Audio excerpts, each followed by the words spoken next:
আপনারা শুনছেন Bangla audio story channel ওরা গল্পে মত্ত। আজ আপনাদের শোনাবো লেখিকা প্রভাবতী দেবী সরস্বতীর কলমে কৃষ্ণা সিরিজের গল্প গুপ্তঘাতকের দ্বিতীয় পর্ব। মিস্টার চৌধুরী সেদিন কৃষ্ণাকে নিয়ে লেডলের দোকানে কিছু জিনিস কিনতে গিয়েছিলেন। ঘুরে ঘুরে তারা জিনিসপত্রগুলো দেখছিল। কৃষ্ণা ঘুরতে ঘুরতে একটু দূরেই চলে গিয়েছিল। দোকানে ক্রেতার সংখ্যাও খুব একটা কম ছিল না। প্রথমটায় কৃষ্ণা সব কিছুর ওপরই দৃষ্টি বুলাচ্ছিল, কিন্তু এত লোকজনের ভিড় পরে তাই আর কিছু ঠিকঠাক মতো লক্ষ্য রাখতে পারল না। কে একজন তার গায়ে একটা ধাক্কা দিয়ে গেল। বিরক্ত হলো কৃষ্ণা, কিন্তু পর মুহূর্তেই সেই লোকটার মুখের দিকে তাকিয়েই স্তম্ভিত হয়ে গেল সে। এ তো সেই বার্মিজ লোকটা যাকে সে কলকাতা আসবার সময় জাহাজে দেখেছিল। হ্যাঁ, সেই বটে। কৃষ্ণার বিন্দুমাত্র ভুল হয়নি। পরনে দামি সিল্ক লুঙ্গি, গায়েও দামি জামা, দামি জুতো। পার্থক্য শুধু এই লোকটার চোখে একটা চশমা। কিছুটা দূরে গিয়ে বার্মিজ লোকটি একবার ফিরে তাকালো। কৃষ্ণা শিউরে উঠল। সে দেখল সেই চোখের দৃষ্টিতে যেন আগুন জ্বলছে। কৃষ্ণা, কৃষ্ণা! বাবার ভয়ার্ত কণ্ঠস্বর শুনেই কৃষ্ণা তার কাছে ছুটে এলো। মিস্টার চৌধুরীর মুখখানা বিবর্ণ হয়ে গেছে, তার চোখের দৃষ্টিও নিষ্প্রভ। কৃষ্ণা কাছে আসতেই তিনি তার হাতখানা চেপে ধরলেন। সেই মুহূর্তে মিস্টার চৌধুরীর হাতখানা থরথর করে কাঁপছিল। কৃষ্ণা জিজ্ঞাসা করল, কি হয়েছে বাবা, এমন করছেন কেন? মিস্টার চৌধুরী কম্পমান গলায় বললেন, বাড়ি চলো কৃষ্ণা, আজ আর কিছু কিনবো না। অন্য দিন একসময় আসা যাবে খন। আজ আমার শরীরটা ঠিক ভালো ঠেকছে না। বাবার হাত ধরে কৃষ্ণা নিচে নেমে এলো। সামনেই মোটরটি রাখা ছিল। তাতে উঠতে গিয়ে দেখল সেই বার্মিজ লোকটি পাশের একখানা ট্যাক্সিতে উঠছে। মোটরে উঠেই মিস্টার চৌধুরী সিটের ওপর এলিয়ে পড়লেন। তার কপালে বিন্দু বিন্দু ঘাম জমতে দেখা গেল। কৃষ্ণা তার হাতে রুমালটি দিয়ে মিস্টার চৌধুরীকে হাওয়া করতে করতে বলল, আপনার হঠাৎ এইরকম কেন হলো বাবা? একটা দীর্ঘ নিঃশ্বাস ছেড়ে মিস্টার চৌধুরী বললেন,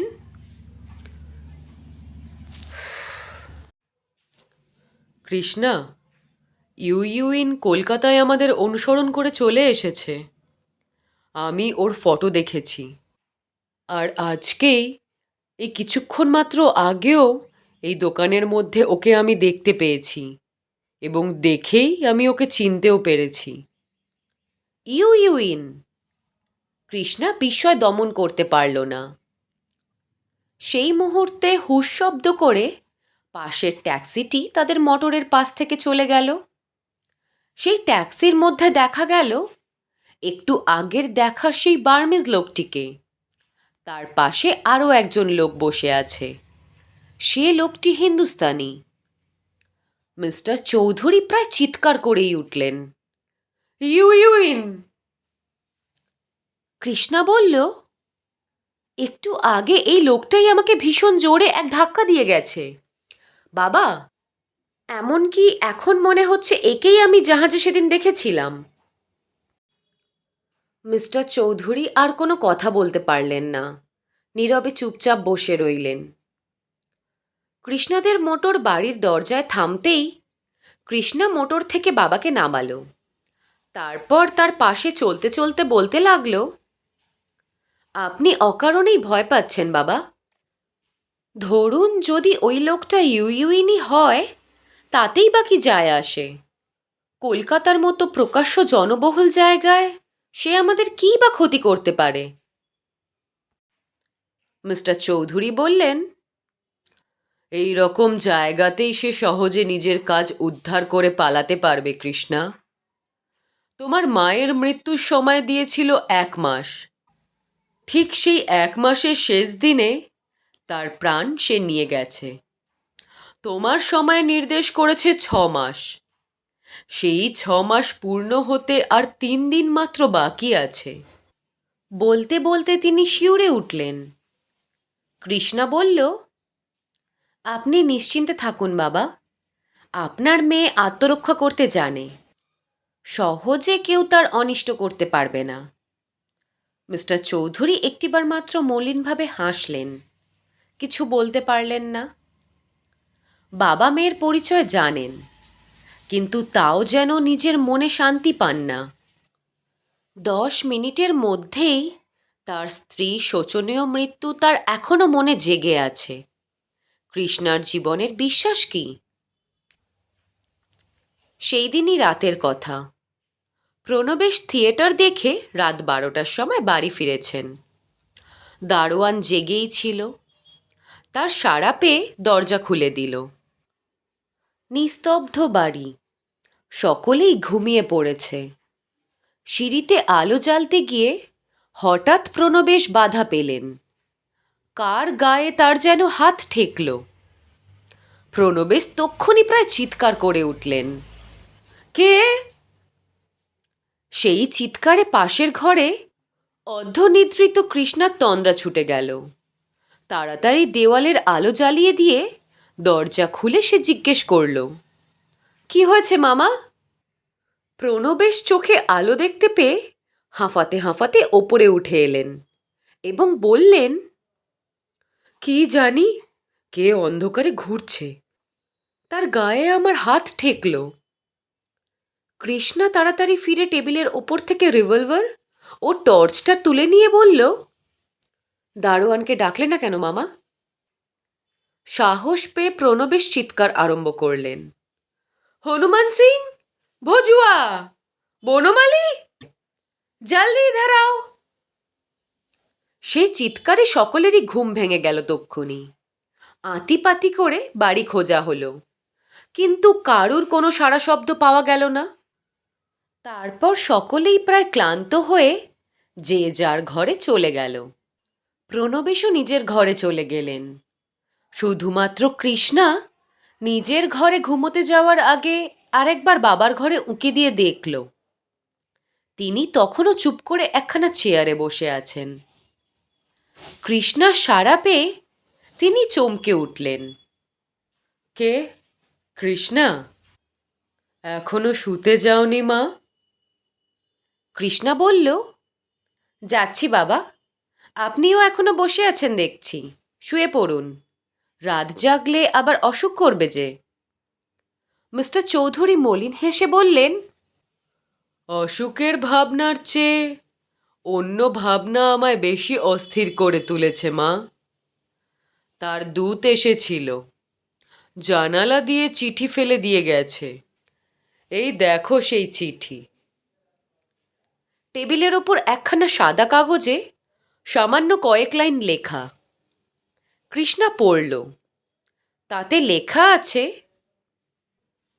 প্রিয় চৌধুরী, ভিন্ন নামে বর্মা ছেড়ে কলকাতায় এলেও আমার চোখ কিন্তু এড়াতে পারোনি। আমি তোমার কাছে কাছেই আছি। পুলিশে খবর দিলেও তোমার নিস্তার নেই।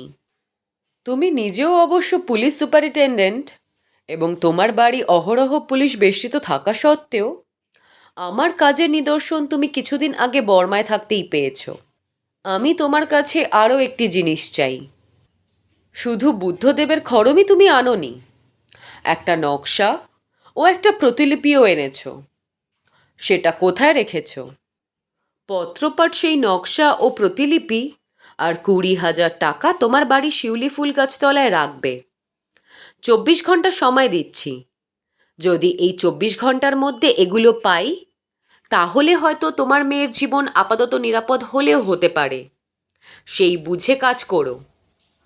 পুলিশে খবর দিলেও তারা যে আমার এতটুকুও অনিষ্ট করতে পারবে না, সে প্রমাণ তুমি অনেকবার পেয়েছ। কাজেই আশা করি তুমি সেই চেষ্টা করবে না। তোমার ইউইন। কৃষ্ণা বাবার দিকে তাকিয়ে দেখল। তিনি 2 হাতে মুখ ঢেকেছেন। মিস্টার চৌধুরী ড্রয়ার খুলে কতকগুলো কাগজপত্র বের করে দেখছিলেন। এই কয়দিনের মধ্যেই তিনি অত্যন্ত শীর্ণ হয়ে পড়েছেন। চোখের নিচে তার কালি পড়ে গিয়েছে। প্রণবেশ পর্দা সরিয়ে একবার উঁকি দিলেন, বললেন, ভেতরে আসবো? মিস্টার চৌধুরী বললেন, এসো। প্রণবেশ প্রবেশ করে মিস্টার চৌধুরীর কাছে গিয়ে একখানা চেয়ার টেনে নিয়ে বসলেন। মিস্টার চৌধুরী মুখ তুললেন, জিজ্ঞাসা করলেন, কোনো দরকার আছে এখানে?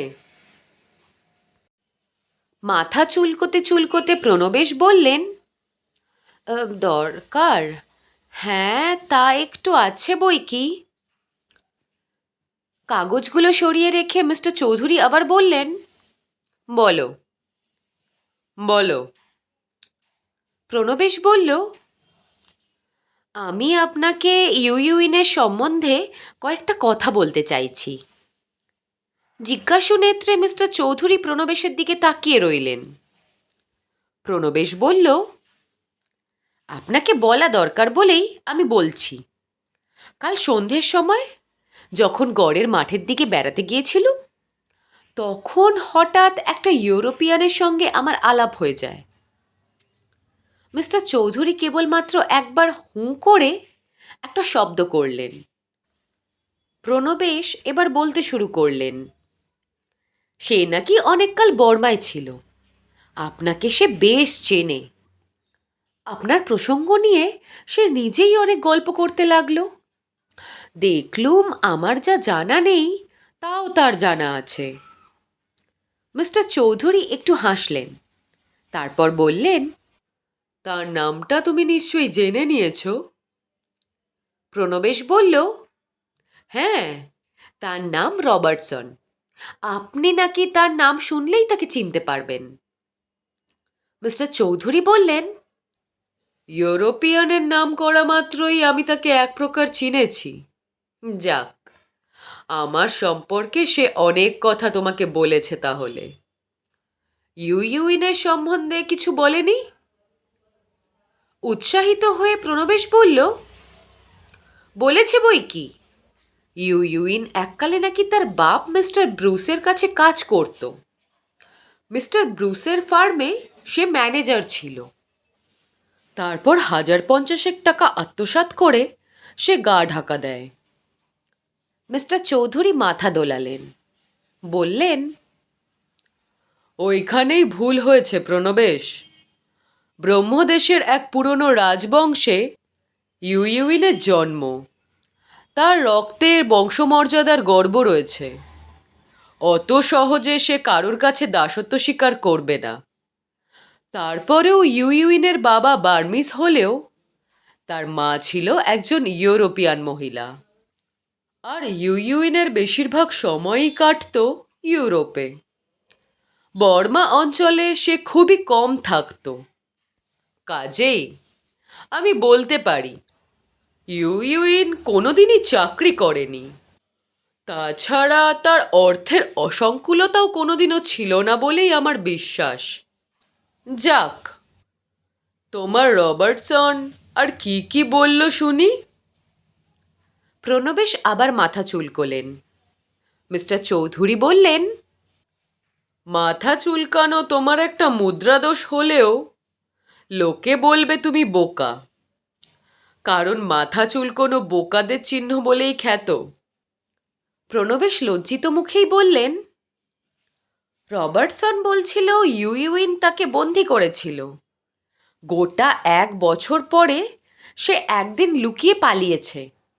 সেই থেকে সে আর বর্মায় যায়নি। মিস্টার চৌধুরী বললেন, এইবার আমার কথা শোনো, আসল কথা। সে আমার এখনকার অবস্থা, এখনকার বাড়ি ঠিকানা সম্পর্কে অনেক কথা জিজ্ঞাসা করেছে তো? প্রণবেশ বললেন, হ্যাঁ। মিস্টার চৌধুরী বললেন, তুমি নিশ্চয়ই কিছুই গোপন করনি? আমার বাড়িতে কয়জন লোক, দারোয়ান, চাকর, কে কি করে ইত্যাদি অনেক প্রশ্নই সে করেছে। আর তুমিও তোমার 1 ঘন্টার আলাপে বন্ধুকে সব কথাই বলে এসেছো। সাহেব মানুষ, তোমার মতো কালা আদমির সঙ্গে এতটা মেলামেশা করছে, কাজেই তুমি হাত বাড়িয়ে স্বর্গ পেয়েছ। কেমন? প্রণবেশ নীরব। মিস্টার চৌধুরী বললেন, আমি তোমার বন্ধুর কথা শুনেই বুঝেছি প্রণবেশ। তুমি ভেবেছিলে ইউইনের সম্পর্কে আরও কয়েকটা কথা আমায় জানিয়ে আমায় আশ্চর্য করে দেবে। তবে আমি কিন্তু তোমার চেয়ে অনেক বেশিই জানি। তোমায় আগেই বলে রাখছি, সেই ইউরোপিয়ানটি হচ্ছে ইউইন। প্রণবেশ বিস্ফারিত চোখে মিস্টার চৌধুরীর দিকে তাকালেন। অস্ফুষ্ট কণ্ঠে একটিমাত্র শব্দ শোনা গেল, ইউইন। দৃঢ় কণ্ঠে মিস্টার চৌধুরী বললেন, হ্যাঁ, ইউইন। যে কোনো রকমেই হোক, বাড়ির সমস্ত খবরই তার চাই। সেই জন্য সে নিজেই চেষ্টা করে তোমার সঙ্গে আলাপ করে অনেক কিছু খবর সংগ্রহ করে নিয়ে গেছে।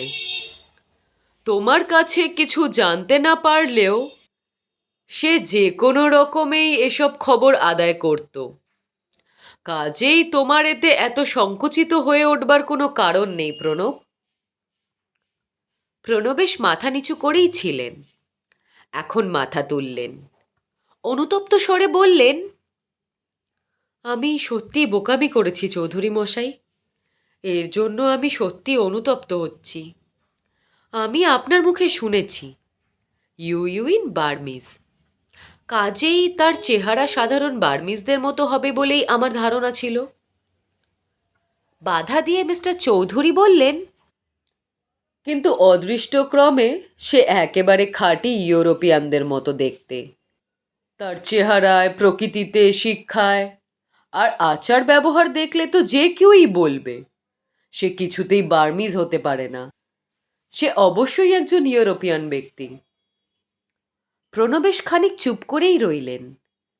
তারপর বললেন, আর একটা কথা বলতে চাই। আমার এক বন্ধু সমরেশের সঙ্গে দেখা হলো। সে বলল তার বড় ভাই নাকি বিখ্যাত ডিটেকটিভ। তার নাম বললেই যে কোনো লোক চিনবে, আপনিও চিনবেন। আমি ভাবছি যদি তাকে এইসব তদন্তের ভার দেওয়া হয়। ব্যগ্রভাবে মিস্টার চৌধুরী বললেন, তার নামটা কি বলো দেখি? প্রণবেশ বললেন, সমরেশের দাদার নাম ব্যোমকেশ বাবু। তিনি নাকি আপনার সঙ্গে কাজও করেছিলেন। ব্যোমকেশ? হ্যাঁ, সে এখানে আছে নাকি? মিস্টার চৌধুরী চঞ্চল হয়ে উঠলেন। বললেন, তবে যে এক বন্ধুর মুখে শুনেছিলাম সে এখানে থাকে না। প্রণবেশ গর্বিতভাবে বললেন, এখানেই থাকেন। পুলিশে তার ভয়ানক নাম ও প্রতিপত্তি। যেখানে যার যা কাজ পড়ে ব্যোমকেশ বাবুই তো তার সমস্ত সমাধান করে দেন। আপনি যদি বলেন চৌধুরী মশাই, আমি তাকে খবর দিতে পারি। মিস্টার চৌধুরী তৎক্ষণাৎ রাজি হয়ে গেলেন। প্রফুল্ল মুখে প্রণবেশ ঘরের বাইরে আসতেই দেখলেন দরজার কাছে কৃষ্ণা দাঁড়িয়ে আছে। মামাকে দেখে একটু হেসে কৃষ্ণা বলল, তুমি তোমার বিশেষ বুদ্ধির পরিচয় আর সব জায়গায় দিও না মামা। রাগ করে প্রণবেশ বললেন, তার মানে?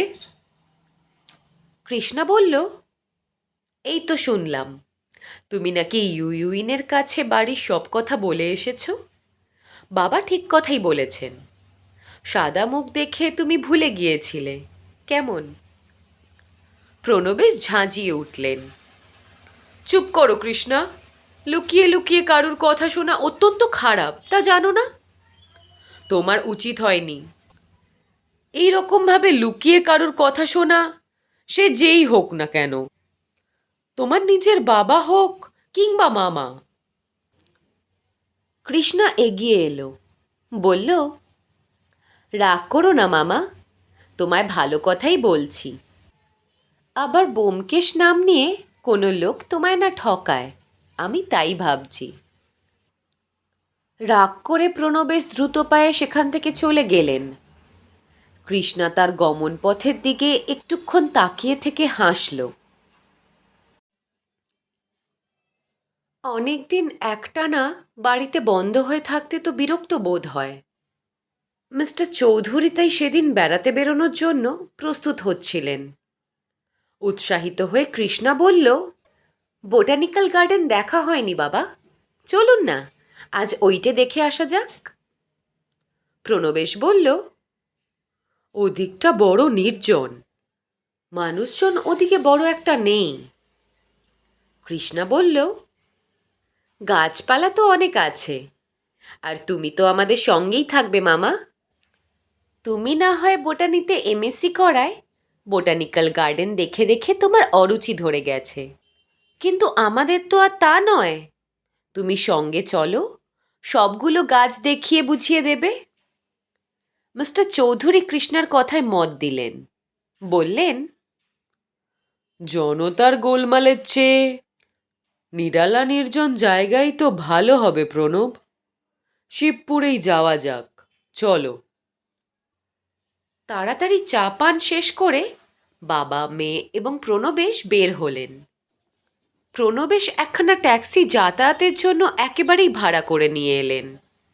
কৃষ্ণা মহানন্দে সকলের আগেই তাতে উঠে বসল। শান্ত বোটানিক্যাল গার্ডেন, চারিদিকে লোকজন বেশি নেই, তাই গোলমালও খুব একটা নেই। পাখির গানে কোলাহলে চারিদিক মুখর। পাশ দিয়ে গঙ্গা বয়ে যাচ্ছে, তার বুকে চলছে কত নৌকো, কত স্টিমার। কৃষ্ণা যেন নবজীবন ফিরে পেল, তার চঞ্চলতা দ্বিগুণ বেড়ে গেল। সঙ্গে সঙ্গে মিস্টার চৌধুরীও অত্যন্ত খুশি হয়ে উঠলেন। খানিকক্ষণ এদিক সেদিক বেরিয়ে তিনি একটা বেঞ্চে বসলেন। তুমি কৃষ্ণাকে নিয়ে একটু বেরিয়ে নিয়ে এসো প্রণব, ওকে সব গাছপালা চিনিয়ে দিও, শেখবার ঝোঁক মেয়েটার বড় বেশি কিনা। প্রণবেশ ইতস্তত করে বললেন, আপনি এখানে একা থাকবেন চৌধুরী মশাই? কথাটা কৃষ্ণারও মনে লাগল। সে বলল, সত্যি বাবা, আমাদের একসাথেই থাকা উচিত। লেডলের দোকানের কথা মনে করুন, আমাদের অনুসরণ করে সেখানে যে যেতে পেরেছে, সে কি এখানেও অনুসরণ করে আসতে পারবে না? ইতস্তত চারিদিকে একবার তাকিয়ে নিয়ে মিস্টার চৌধুরী বললেন, এদিকে যারা চলাফেরা করছে তারা সবাই স্টুডেন্ট, নিজেদের দরকারেই এসেছে তারা। তাছাড়া আর কোনো লোকই তো দেখা যাচ্ছে না কৃষ্ণা। তোমাদের ভয় পাওয়ার বিশেষ কোনো কারণ নেই দেখছি, অনায়াসেই ঘুরে আসতে পারো। তারপর ঘড়ি দেখে বললেন, যেখানেই যাও এখন 5টা বাজে, ঠিক 6টায় এখানে এসো। আমরা 6:15 নাগাদ বাড়ির উদ্দেশ্যে সবাই একসাথে রওনা দেব। সত্যিই সন্দেহ করবার মতো কোনো লোককেই দেখা গেল না আশেপাশে। কৃষ্ণা তাও যাবার সময় বাবাকে বারবার বলে গেল, আপনি যেন এখান থেকে অন্য কোথাও যাবেন না বাবা। আমরা 6টার সময় ঘুরে এসে আপনাকে যেন এখানেই আবার পাই। কৃষ্ণার উৎকণ্ঠায় বাবার মুখে হাসি ফুটে উঠল। তিনি তার হাতখানা টেনে নিয়ে সস্নেহে বললেন, ভয় নেই পাগল মেয়ে, আমি ঠিক এখানেই থাকব। কৃষ্ণা নিশ্চিন্ত হয়ে প্রণবেশের সঙ্গে এগিয়ে গেল। আইএসসি, বিএসসি এবং এমএসসি এই 6 বছর বোটানিক্যাল গার্ডেনে আসা যাওয়া করে এবং গাছ লতাপাতা নাড়াচাড়া করে ওসবের উপরে প্রণবেশের যে দারুণ বিতৃষ্ণা জন্মেছিল, এই কথাটাই প্রণবেশ ঘুরিয়ে ফিরিয়ে কমপক্ষে 100 বার কৃষ্ণাকে বললেন। অতিষ্ঠ হয়ে কৃষ্ণা বলল, কথাটা ভালো করে আগে বললেই হতো মামা, যে বোটানিক্যাল গার্ডেনের চেয়ে জুতে যাওয়াই তুমি বেশি পছন্দ করতে, অথচ আমাদের জন্যই এখানে তোমাকে আসতে হলো।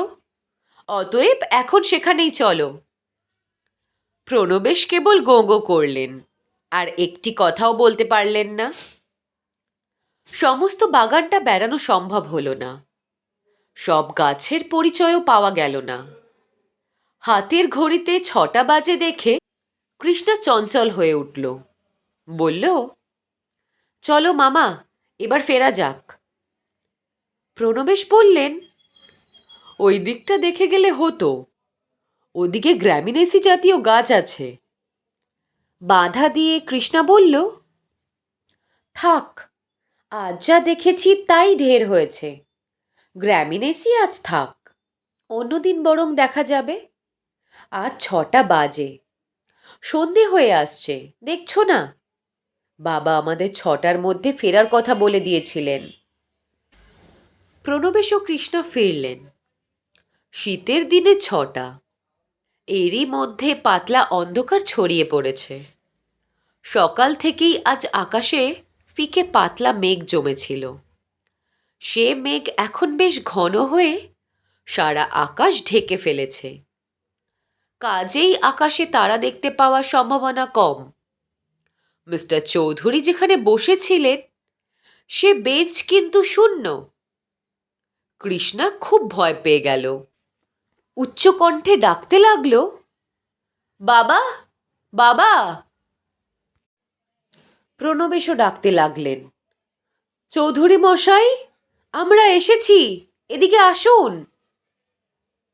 কোনো সাড়া শব্দ পাওয়া গেল না।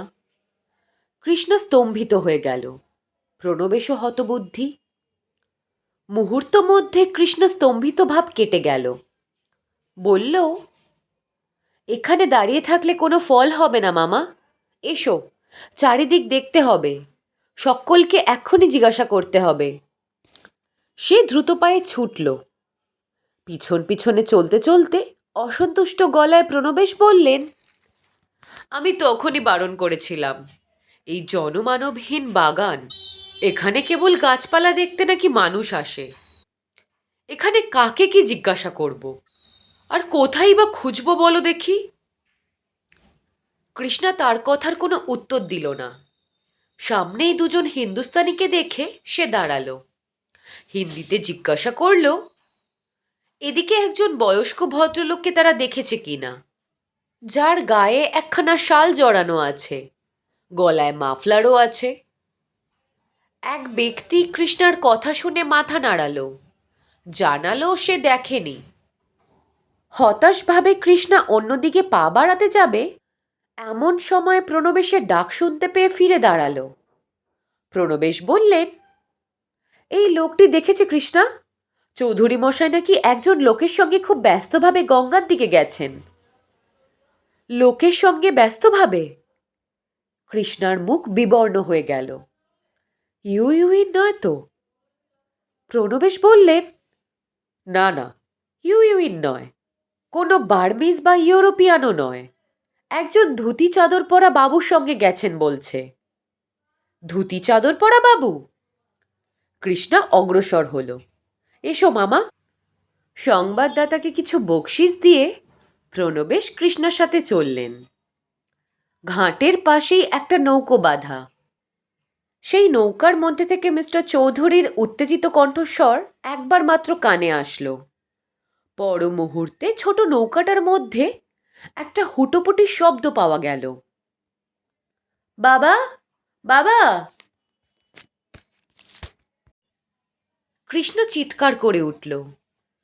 সঙ্গে সঙ্গে প্রণবেশও চিৎকার করে বলতে লাগলেন, ভয় নেই চৌধুরী মশাই, আমরা এসে গেছি। দেখতে দেখতে ঘাটের উপর লোক জমে গেল। নৌকোর মাঝি গোলমালের মধ্যে নৌকো ছেড়ে পালাবার চেষ্টা করতেই কৃষ্ণা গর্জে উঠল, এই রোখো! মাঝি গ্রাহ্য না করে নৌকো ছেড়ে দিতেই প্রণবেশ অকস্মাৎ সেই দারুণ শীতেও গঙ্গার জলে লাফিয়ে পড়লেন এবং ছোট্ট নৌকোটিকে ধরলেন। মাঝি তাকে মারার জন্য নৌকোর দাঁড়াটা তোলবা মাত্র সেই মুহূর্তেই কৃষ্ণার হাতের রিভলভার থেকে শব্দ হলো, গুরুম। অব্যর্থ লক্ষ্যে ছোড়া গুলি মাঝির হাতে বিদ্ধ হতেই তার হাতের দাঁতটা পড়ে গেল। নৌকো ধরতে আরও ৫-৭ জন লাফিয়ে জলে নেমে পড়ল। নৌকো টেনে ঘাটে আনার সঙ্গে সঙ্গে কৃষ্ণা নৌকোয় উঠে পড়ল। ছইয়ের মধ্যে হাত পা ও মুখ বাঁধা অবস্থায় পড়ে আছেন মিস্টার চৌধুরী। ক্ষিপ্র হাতে কৃষ্ণা তার মুখের ও হাত পায়ের বাঁধন খুলে দিল। কম্পিত গলায় একবার ডাকল, বাবা। মা, কৃষ্ণা। মিস্টার চৌধুরী মেয়ের মাথাটা নিজের বুকের মধ্যিখানে চেপে ধরলেন। তিনি একটু প্রকৃতিস্থ হতেই কৃষ্ণা ও প্রণবেশ তাকে নৌকো থেকে নামিয়ে আনলেন। বোটানিক্যাল গার্ডেনের অনেক লোকই ইতিমধ্যে এসে জুটেছিল।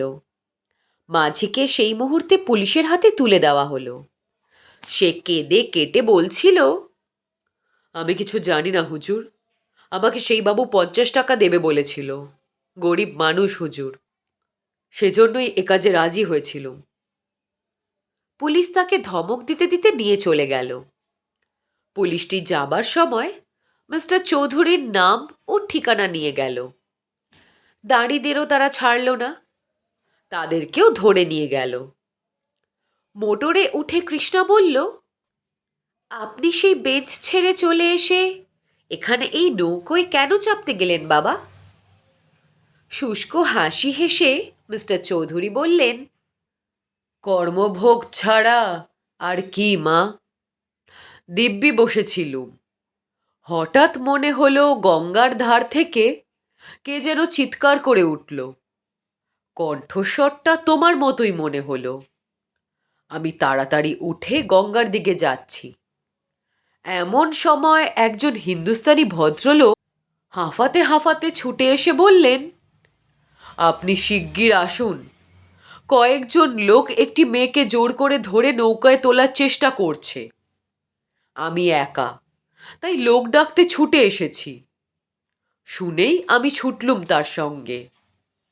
নৌকোটা ঘাটেই ছিল। আগুপিছু কিছু না ভেবে প্রণবেশ কোথায় গেল তা আর চিন্তা না করেই আমি নৌকোয় উঠে পড়লুম। যেই না নৌকোয় ওঠা, সেই সময়ই 4-5 জন লোক আমায় চেপে ধরল পেছন থেকে। সঙ্গে সঙ্গে তারা আমার হাত পা মুখ সবই বেঁধে ফেলল। প্রণবেশ বলল, যে সময় ঘাটের লোকেরা নৌকো ধরার জন্য জলে ঝাঁপিয়ে পড়ল, সেই সময় তারাও নৌকো থেকে ঝাঁপ দিয়ে পালিয়েছে। কৃষ্ণা প্রণবেশের দিকে ফিরে বলল, আর দেরি নয় মামা, তুমি কালই ব্যোমকেশ বাবুকে নিয়ে এসো। এইসব ইউইউইনের দলের লোক, ওদের দলে সব দেশেরই লোক আছে দেখা যাচ্ছে। বাবাকে বন্দি বা হত্যা করাই ওদের মতলব। কাজেই আমাদের এখন আর কোথাও যাওয়া চলবে না। মিস্টার চৌধুরী একবার শুধু হাসবার চেষ্টা করলেন মাত্র। ব্যোমকেশবাবু মিস্টার চৌধুরীর পুরনো বন্ধু, ডিটেকটিভ ডিপার্টমেন্টে কাজ করেন, বেশ নামও করেছেন। মিস্টার চৌধুরী তাকে সব কথা খুলে বললেন। ব্যোমকেশবাবু গভীরভাবে মাথা দোলালেন। বললেন, আজই টাকা, নকশা আর সেই প্রতিলিপি ফেরত দেওয়ার কথা, তাই না?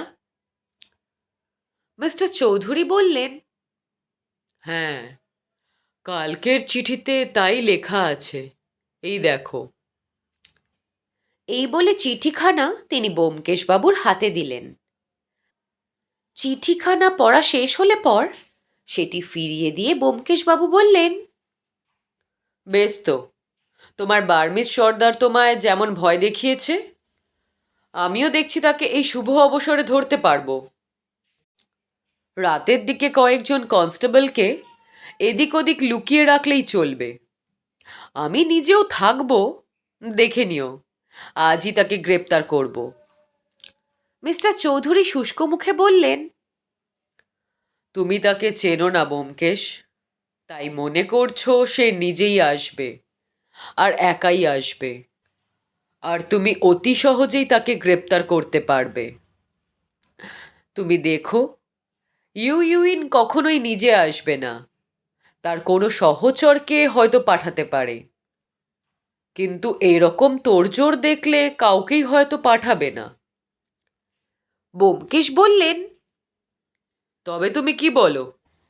আমি তাকে ধরবার জন্য কোনো উদ্যোগ আয়োজন করব না? তুমি তাকে প্রার্থিত সব কিছু দিয়ে দেবে? হতাশ স্বরে মিস্টার চৌধুরী বললেন, দেব আর কি বলো? 20,000 টাকা দেওয়া কি মুখের কথা? তবে তুমি যে বিরাট আয়োজন করছো তা ব্যর্থ হবে এ কথা আমি বেশ জানি বলেই বলছি। আমি তাকে বেশ চিনি। কতবার যে সে আমাকে ঘোল খাইয়েছে তার ঠিক নেই। কেবল আমাকেই বা বলি কেন? আমাদের সাহেবকেও তো সে একদিন যা নাকাল করেছে তা শুনলে। ব্যোমকেশ বিকৃত মুখে হাসলেন, বললেন, বর্মায় বার্মিজ দস্যুর বীরত্ব যতটা চলে এখানে তা চলবে না, তা তুমি দেখে নিও। আমি আজ রাত্রেই যে করে হোক তাকে ধরব, তুমি দেখতে পাবে নিজের চোখে। তিনি আজ রাতের জন্য নানান ব্যবস্থা করার উদ্দেশ্যে তখনই বেরিয়ে গেলেন। কৃষ্ণ জিজ্ঞাসা করল, যে নকশার কথা ইউইন লিখেছে আর আপনিও যে কাকাবাবুকে বললেন সেটি তো আলাদা। এই নকশার কথা তো সে কিছুই বলেনি। একটা নিঃশ্বাস ফেলে মিস্টার চৌধুরী বললেন, না, কারণ সেটা আমার কোনো কাজেই লাগবে না। একজনকে উপহার দেওয়ার জন্য সঙ্গে করে নিয়ে এসেছি। বর্মার ইয়াংচাংকে চেনো না? তিনি বিখ্যাত ধনকুবের। ইউইন তারই সম্পর্কীয় ভাইপো হয়। বংশ পরম্পরায় এদের মধ্যে বিবাদ চলছে। ইউইনের ভয়েই ইয়াংচাং বর্মা ছেড়ে এই কলকাতাবাসী হয়ে জীবন কাটাচ্ছেন আজ প্রায় 15 বছর। এই নকশাটা শুনেছি এদের এক পূর্বপুরুষের কোনো এক গুপ্ত ধনাগারের। নকশাটা ইয়াংচাংয়ের এক বিশ্বস্ত অনুচরের কাছে ছিল। এই নকশার জন্যে ইউইন তাকে কম উৎপীড়ন করেনি, তাকে বন্দি করেও রেখেছিল। তার স্ত্রী পুত্র সকলকে হত্যা করেছিল। তবুও নকশা কিন্তু সে পায়নি। আমি সন্ধান পেয়ে একটা বাড়ি থেকে সেই বৃদ্ধকে উদ্ধার করি। বৃদ্ধের সেই বাড়ি ইউইন প্রায় পুড়িয়েই দিয়েছিল। এই নকশাটা সেই বাড়ির এক জায়গায় প্রায় 5 হাত মাটির তলায় একটা মাটির কলসির মধ্যে হাতির দাঁতের বাক্সের মধ্যে বন্ধ ছিল। কৃষ্ণার কৌতূহল উত্তরোত্তর বেড়েই চলেছে। বলল, তারপর কি হলো বাবা? মিস্টার চৌধুরী বললেন, বৃদ্ধ আমাকে দিয়ে শপথ করিয়ে নেয় সেই নকশা উদ্ধার করে যেমন করেই হোক তার মনিবের কাছে পৌঁছে দিতে হবে। আমি সেই নকশা খুঁজতে গিয়ে ওই প্রতিলিপিও পাই, কিন্তু ওখানা ইয়াংচাংকে দেওয়ার কথা নেই বলে আমি মনে করেছি ওখানা এখানকার মিউজিয়ামে দেব। আর সেই খড়ম জোড়াটা, হ্যাঁ, চিঠি পড়ে তুমি জেনেছ কৃষ্ণা, যে খড়ম সত্যিই জাহাজে ছিল সেখান থেকেই সেটাকে ওরা সরিয়েছে। তোমার স্বপ্ন যে নয়, আমার জ্বরের ঘোরের ভুলও যে নয়, ইউইনের লোক সত্যিই সেখান থেকে যে সেটা সরিয়ে নিয়ে গেছে তার প্রমাণ তুমি পেয়েছ।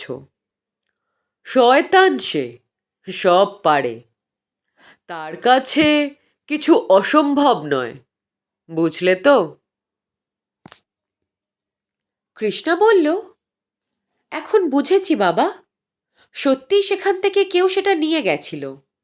কিন্তু আমি ভেবে আশ্চর্য হয়ে যাচ্ছি, সেই অথৈ সমুদ্রে জাহাজ যখন ভেসে চলেছে তখন জলের 10-12 হাত ওপরে এসে উঠল কি করে? মিস্টার চৌধুরী বললেন, তুমি মনে করো কৃষ্ণা, জাহাজ সে সময় আসতেই চলছিল। আমরা বন্দরের কাছে পৌঁছাচ্ছিলাম। সেই সময় জাহাজের নিচে নৌকো রেখে সেখান থেকে কৌশলে দড়ি বা সিঁড়ি বেয়ে যে কোনো মানুষের পক্ষে ওপরে উঠে আসা বিচিত্র নয়। আর ইউইউইন বা তার দলের লোকের পক্ষে সব কাজই সম্ভব বলেই আমি মনে করি। তারা আগুনে ঝাঁপিয়ে পড়ে, পাহাড় থেকেও লাফ দেয়, সমুদ্রে সাঁতার দিয়ে পার হয়ে যায়। জল তো দূরের কথা, মরণকে নিয়ে ওরা ছিনিমিনি খেলে। এক মুহূর্ত চুপ করে থেকে চাপা স্বরে তিনি আবার বললেন, সে নকশা আর প্রতিলিপি আমি আমার এই দেওয়ালের মধ্যে এক গোপন কুঠুরিতে বন্ধ করে রেখে দিয়েছি। বাইরে থেকে দেখে কেউ কিচ্ছু বুঝতে পারবে না। এই দেওয়ালটা খানিকটা ফাঁপা আছে, তাতে অনেক গোপনীয় জিনিসপত্র রাখা যায়। আমার বাবা যখন এ বাড়িখানা তৈরি করেছিলেন, এই কুঠুরি তখনকার তৈরি, রামকান্ত মিস্ত্রির হাতে তৈরি করা জিনিস। এখন আর তিনিও বেঁচে নেই, কাজেই এর কথা আমি ছাড়া আর কেউ জানে না। কৃষ্ণা বলল, রামকান্তের ছেলেরাও তো জানতে পারে বাবা। মিস্টার চৌধুরী বললেন, রামকান্ত নিঃসন্তান ছিল, সেই জন্যই এর কথা বাইরের আর কেউ জানে না, খোঁজও পাবে না কখনো। তুমি এর কথা জানো না কৃষ্ণা, তোমায় আজ দেখিয়ে দিচ্ছি। এটা খোলা বন্ধ করার কৌশলটা শিখে রাখো। মানুষের শরীরের কথা আর কি বলা যায়? যদি হঠাৎ ধরো আজই আমার কিছু হয়, যা শত্রু শিয়রে দাঁড়িয়ে, তার মৃত্যুর তো আর কিছু বিশ্বাস নেই। দিনের বেলাতেই তাই সব দেখে রাখো, রাত্রিরে দেখা উচিত হবে না মনে হয়। এই বলেই তিনি উঠলেন। দরজার অর্গল রুদ্ধ করে বাবা ও মেয়ে উভয় মিলে ড্রয়ারটাকে সরালেন। মিস্টার চৌধুরী বললেন, দেখো, এই দেওয়ালের দিকে লক্ষ্য করে দেখলেই দেখতে পাবে চুলের মতো একটা সরু দাগ। এপাশে প্রায় 7 হাত দূরে এই যে পেরেকটি রয়েছে, এটা হচ্ছে এর যন্ত্র। বলতে বলতে তিনি জানালার কপাটের পাশে অতি গোপনে অবস্থিত একটি পেরেক দেখালেন। বিশেষ জানা না থাকলে কোনো লোকের চোখে পড়ার কথা নয় সেটি। কৃষ্ণা সেই পেরেকটিতে চাপ দিতেই 7-8 হাত দূরে মিস্টার চৌধুরী যে জায়গাটা দেখিয়েছিলেন, সেইখানে দেওয়ালটা ফাঁক হয়ে গেল। কৃষ্ণা বিস্মিত ও বিস্ফারিত চোখে দেখল, সেই ফাঁকের মধ্যে একটি আয়রন চেস্ট আছে। মিস্টার চৌধুরী বললেন, ওর চাবিটা বাঁ দিকে আছে, গিয়ে খুলে দেখো। কৃষ্ণা আয়রন চেস্ট খুলল। টাকা কড়ি গয়নাপত্র সরিয়ে তারপর সে তুলে আনলো সেই প্রস্তর প্রতিলিপিখানি। প্রতিলিপিতে একটি বৌদ্ধ মূর্তি, তার নিচে কয়েক লাইন লেখা। কি ভাষায় লেখা আছে কৃষ্ণা তা পড়তে পারল না। মিস্টার চৌধুরী হস্তিদন্তের নির্মিত একটি ছোট্ট কৌটো বের করলেন। বললেন, এরই মধ্যে সেই নকশা আছে, তুমি দেখতে পাও কৃষ্ণা? খানিক লক্ষ্য করে দেখো তো। কিন্তু দেখেও মনে হয় না তুমি কিছু বুঝবে। মোটামুটি স্থানটা আমি জেনে নিয়েছিলাম। বৃদ্ধ বলতে লাগলো, সেখানে নাকি লক্ষ লক্ষ কোটি কোটি টাকা সম্পত্তি আছে, বর্মার কোনো রাজার সম্পত্তি। কিন্তু লোকে বলে সেসব জগ দিয়ে ঘেরা আছে। পুরুষানুক্রমে এইসব সম্পত্তির মালিক ইয়াংচাং। আমি নকশাখানা ইয়াংচাংকে দিলে সে আমায় 5,000 টাকা দেবে বলে স্বীকার করেছে। এই কয়দিন এখানে এসে এমন বিব্রত হয়ে পড়েছি যে তাকে একটা খবরও পাঠাতে পারিনি। আজ রাতটা কেটে গেলে কাল তাকে খবর দেব, যাতে সে এসে তার নকশাটি নিয়ে যায় আর আমাকে তার ঘোষণা মতো পুরস্কার প্রদান করে। কৃষ্ণা নকশাটা একবার নাড়াচাড়া করে দেখে রেখে দিল। বাবার নির্দেশ মতো আয়রন চেস্ট বন্ধ করে দিয়ে পেরেকটা একটু টিপে দিতেই দেওয়াল যেমন আগে ছিল সেই রকমই হয়ে গেল।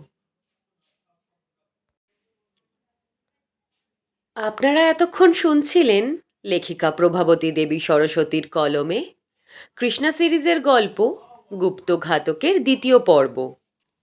এ ধরনের আরও নানান রহস্য অ্যাডভেঞ্চার গল্প শুনতে চাইলে এই চ্যানেলটি সাবস্ক্রাইব করে পাশে থাকা অল বেল বাটনটি ক্লিক করতে ভুলবেন না। আর আপনারা যারা নিয়মিত এই ওরা গল্পে মতো চ্যানেলে গল্প শুনছেন তারা নিজেদের মতামত কমেন্টের মাধ্যমে আমাকে জানালে খুব খুশি হতাম। সবাই সঙ্গে থাকবেন, গল্পে থাকবেন। ধন্যবাদ।